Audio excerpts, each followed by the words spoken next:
Okay, in this lesson we're going to look at Squibnocket Waltz, which, as hopefully you've already found out, is actually in 3/4. Okay, so it's 3 crotchet beats to a bar. Okay, I'm going to talk you over it and then we're going to try and put it together.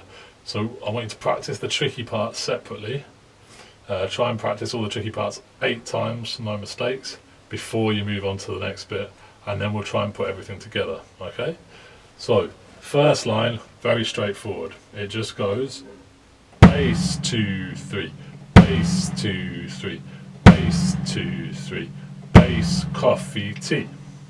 Just try and feel the 3/4 pulse. Okay, remember there's 3 beats in a bar, not 4 beats in a bar.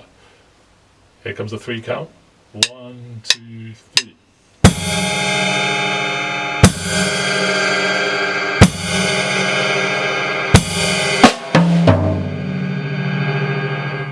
Okay, so moving on to the A section of Squibnocket Waltz, which is bar 2 of page 13. We're going to do this. Look, ride, hi-hat, snare, and ride, hi-hat, snare, and. So try saying that a few times. 1 2 3. Ride, hi-hat, snare, and ride, hi-hat, snare, and ride, hi-hat, snare, and. Then we can try and play it. Say it while you play it, because it'll help.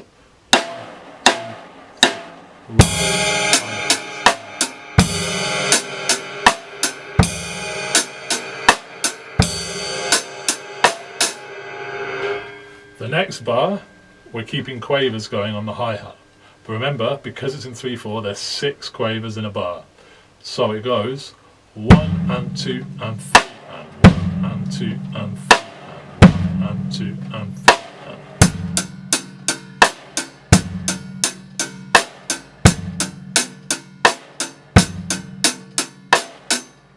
So let's look at the whole second line. 1 2 3.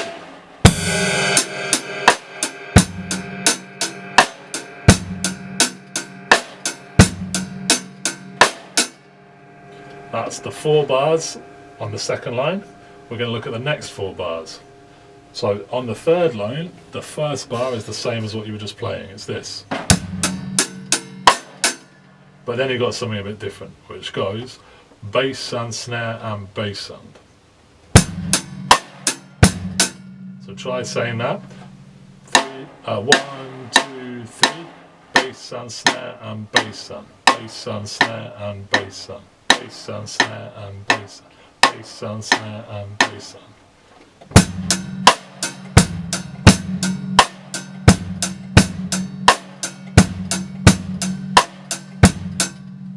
So on the third line, that's the only bar that's any different. The other bars are the groove that we already know. So the whole third line goes like this. 1 2 3.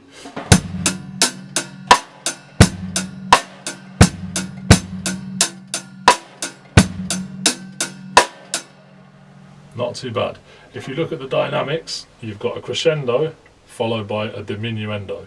So it gets gradually loud to the mezzo forte point, because you should have been playing at half quiet before, mezzo piano, and then it goes down again on bar 3.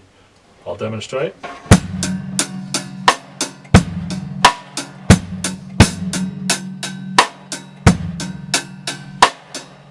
And then you're back to mezzo piano for the 4th bar. The 4th bar is the groove you already know. It's the main groove of the piece. So let's not worry about the 4th line. 5th line, we're going to say it first of all. Bass and snare and snare and bass and snare and bass and. Bass and snare and snare and bass and snare and bass and. Try saying that a good few times over. That's the first 2 bars of the 5th line.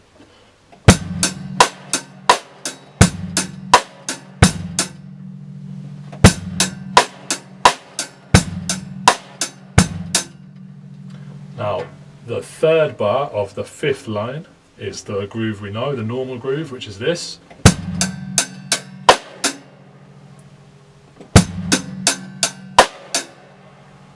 Followed by 1 and 2 and 3 and bass and 2 and bass and, which is a bit confusing. It's the same as the normal groove, but instead of this, we do an extra bass. So the whole fifth line goes like this: bass and snare and snare and bass and snare and bass and bass, snare, bass, bass. Let's try and play it. 1, 2, 3.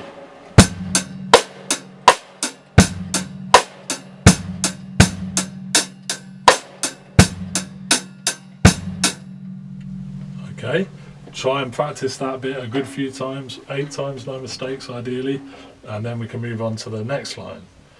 So this is the last line of Squibnocket Waltz, and it's going to go like this: 1 and 2 and 3 and 1. That's all on the ride, and then it goes coffee, but you've got a quaver rest, so it's going to go coffee and. You see, I played the rest on my knee. Look.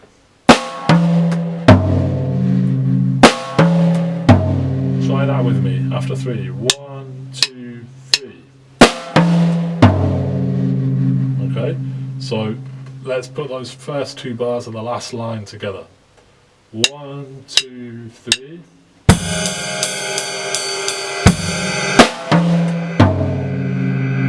And again.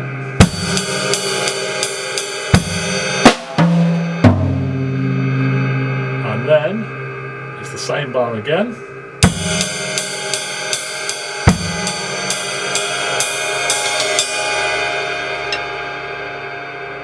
Now, did you notice that on the last repeat of that bar, it's not actually a repeat, it's just the same bar again. So bar 4 of the last line, it says ral, which means you slow down. And then it also says cymbal fill ad-lib, which is where I did a little bit of improvising to lead to the last note of the piece. So I'm going to play the whole first line and then you can have a go. So here we go, 1, 2, 3.